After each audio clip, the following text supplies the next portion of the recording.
Então, ali vai falar do 6, que é o número do homem, 7 é o número de Deus. Deixa eu dar um pouquinho sobre numerologia antes de mais nada. Eu sei que tem gente que assusta. Quando eu falei numerologia, eu já vi, está amarrando, está amarrando, está amarrando. Amarrar a boca dessa pessoa já. Número 1, ele tem um significado de unidade. 1 é unidade. Você vai perceber que tudo que está ligado a um, tempo falando de unidade. Por exemplo, a trindade, 3 em 1, é a unidade da trindade. O homem, corpo, alma e espírito, 3 em 1, unidade do homem. Jesus orou lá em João, e a oração famosa sacerdotal, ele disse, Pai, que eles sejam um, como o Senhor e eu somos um. Quando Deus chamou, eu não lembro agora se foi Gideão, é um desses famosos do Velho Testamento, acho que foi Gideão, ele disse que eles estariam tão unidos, todo o povo, como se fosse um só homem. Então, está sempre falando de unidade. O número 3, eu vou falar de alguns números. O número 3 fala de 2 tipos de coisa, ressurreição e trindade. Repete comigo, ressurreição e trindade. Veja que Jesus ressuscitou ao 3º dia. O primeiro milagre de Jesus foi em bodas de Caná da Galileia. Se você ler na Bíblia em João capítulo 2, você vai descobrir que ao 3º dia, estando em Caná da Galileia, Jesus começou a ir ao casamento e fez um milagre. 3º dia. Se você pegar Gênesis capítulo 14, por exemplo, depois 22, no 22, você vai descobrir que Deus chama Abraão para entregar Isaac, e você sabe que Abraão se preparou, e quando ele vai chegar no Monte Moriá, está escrito lá, ao 3º dia, levantando os olhos, viu o lugar de longe. Você sabe que o Monte Moriá é o lugar onde Jesus apareceu profeticamente. No lugar de Isaac, alô? Então é o 3º dia. Amém? Quantos estão entendendo? Então o 3º dia fala de ressurreição, mas fala de trindade, que são 3. Amém? Quando você chega no número 6, é o número do homem. 6 dias trabalharás. Tudo que fala de 6 está ligado ao homem. Quando você começa a brincar um pouquinho com a matemática, você pega, por exemplo, a trindade de 6. A trindade de 6 é 6, 6, 6. Amém? E quando você põe 666, você descobre que é o número do homem, mas se é uma trindade, é o máximo da imperfeição. Alô? Quando você chega no número 7, você vai chegar no número da perfeição, que é o número de Deus. E 7 é o número de Deus. Ele disse, descansou no 7º dia, 6 dias trabalhará, mas o 7 é meu dia. Então, 7 é o número de Deus, é o número da perfeição. E se você colocar uma trindade, Pai, Filho e Espírito Santo, você vai ter 7, 7, 7. 777, que é diferente de 666. 666 é o máximo da imperfeição, então 777 é o máximo da perfeição. Quantos estão entendendo? E aí quando você chega no máximo da perfeição, que é 777, a obra está completa. Alô? E aí vem Jesus, aleluia. E Jesus vem para buscar a igreja. E Jesus é o número 8. Eu vou repetir, Jesus é o número 8. Porque o 8 é a aliança. Jesus é o número 8. Amém? E quando você chega no número 10, oh glória a Deus, 2010. 10 é o número do equilíbrio e da plenitude.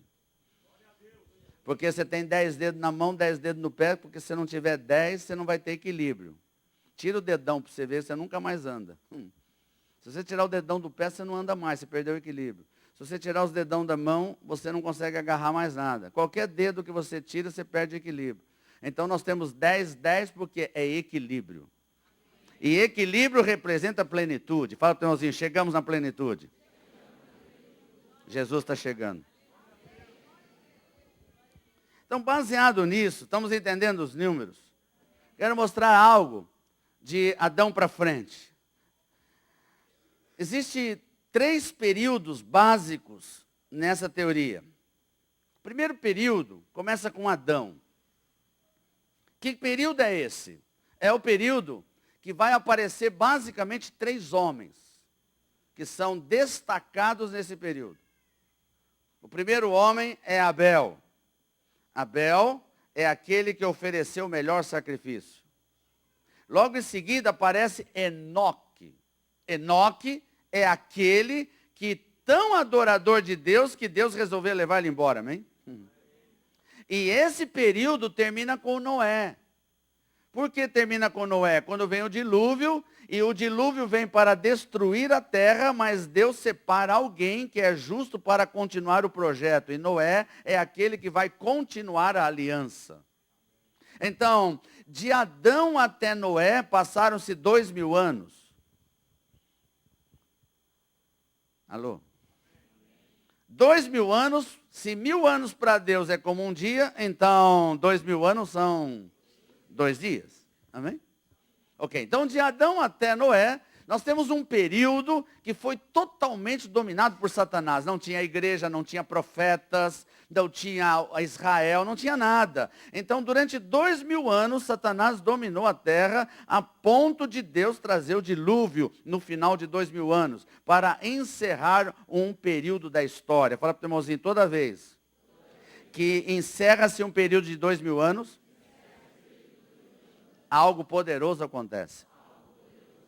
No primeiro período é o dilúvio. E esse dilúvio faz com que Deus pegue Noé, tira desse mundo e coloca dentro da arca para que o mundo seja encharcado. Você sabia que até os peixes morreram afogados? Porque diz que todo ser vivente morreu. Só sobrou os peixes do aquário que estavam dentro da arca. Amém? Aleluia. Depois nós vamos ter o segundo período. Esse segundo período começa com Abraão. Esse é o segundo período.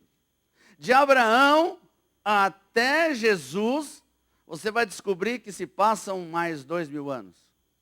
2000 anos. Qual é o período de Abraão a Jesus? O período de Abraão a Jesus é o período de Israel. É quando Israel começa. Então, para que Israel veio no segundo período? Veio para implantar o reino de Deus.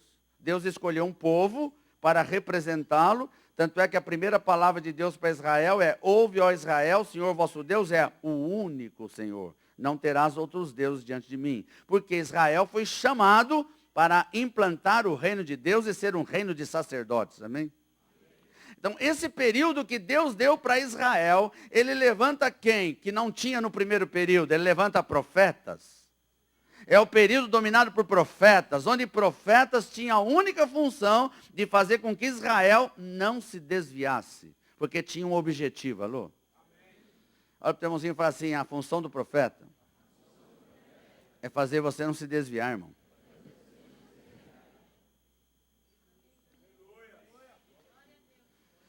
Agora, Israel está ali, e quando termina o período de 2000 anos, o que acontece? Assim como no primeiro período houve a corrupção da terra, e não houve mudança, e Deus teve que trazer um dilúvio para começar de novo, no final dos 2000 anos dos profetas, o povo de Israel se desviou, tornou-se cativo. Você conhece toda a história de Israel, não dá para passar tudo aqui à noite, mas você sabe que no final desse período, Deus encerrou o Velho Testamento e chega Jesus. Quantos estão aqui comigo? E aí vem o terceiro período. O terceiro período começa com Jesus. É o período da igreja. E o período da igreja vem com a ação do Espírito Santo. Jesus sobe, e quando ele sobe, os anjos dizem assim: por que você está olhando? Varões, ele vai descer do mesmo jeito. Mas esse vai descer é passado o período da igreja. Então eu pergunto a você: no primeiro período não tinha igreja nem Israel. Deus deu 2000 anos e no final veio um ato profético tremendo do céu, o dilúvio. Veio 2000 anos, agora Israel existe. Israel vai ser o povo de Deus, vai dominar a terra. Quando chega no final de 2000 anos, Israel não cumpre a palavra e Deus então manda um terremoto famoso chamado Jesus. E Jesus vem no final e começa um novo período. Ele morre, ressuscita, sobe e diz: agora eu vou voltar, mas até eu voltar o Espírito Santo vai estar aí, a igreja vai estar aí. E eu faço uma perguntinha para você, não precisa ser crente agora, cabeça normal. Se Deus deu 2000 anos de Adão a Noé, Se Deus deu 2000 anos para Israel, de Abraão a Jesus, e se Jesus começou uma obra para a igreja com o Espírito Santo 2000 anos, será que ele vai dar mais de 2000 anos? Alô?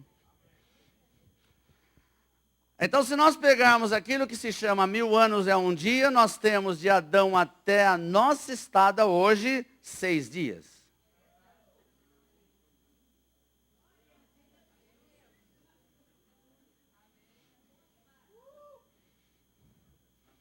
Olha o teu irmãozinho e fala assim, o 7º dia está chegando, irmão.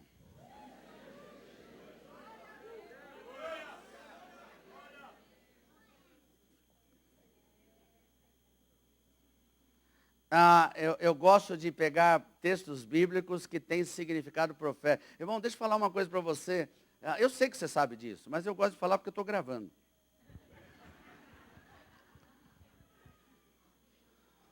Quando Jesus contava parábolas, ele não contava historinha só por contar.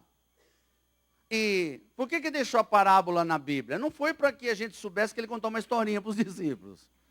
Para saber, puxa, os discípulos não entenderam nada, né? Contava história. Não é por isso, porque quando nós lemos a parábola, nós não estamos mais no tempo dos discípulos. Nós não estamos vivendo aquela parábola. Então eu tenho que pegar na parábola qual é o significado profético para o dia de hoje. Então eu tenho que extrair o significado profético, amém? Você está preparado? Então vamos para uma parábola. Lucas capítulo 10. A parábola do bom samaritano. Está uma coisa tremenda aí nesse capítulo 10. Vamos ler, né? 10 e 30 a 35. Ficou bom, hein? Glória a Deus. Jesus prosseguiu dizendo, olha para o teu irmão e fala assim, a partir de agora, pede para Deus abrir os teus olhos espirituais. E ao ler o texto, veja profeticamente esse assunto. Certo homem descia de Jerusalém para Jericó e veio a cair em mão de salteadores, os quais, depois de tudo lhe roubarem, lhe causarem muitos ferimentos, retiraram-se, deixando-o semi-morto. Vamos gravar algumas expressões. Diga assim, descia de Jerusalém para Jericó. Olha para o teu irmãozinho e fala assim, ele não subia. Ele descia. Verso 31. Casualmente descia um sacerdote por aquele mesmo caminho e vendo, passou de largo. Semelhantemente um levita descia por aquele lugar e vendo, também passou de largo. Certo samaritano que seguia o seu caminho, passou-lhe perto e vendo, compadeceu-se dele. Fala para o teu irmãozinho, não está escrito que samaritano subia. Mas quem conhece Israel, sabe que Samaria está embaixo. E para ir para Jerusalém, tem que subir. Alô? E chegando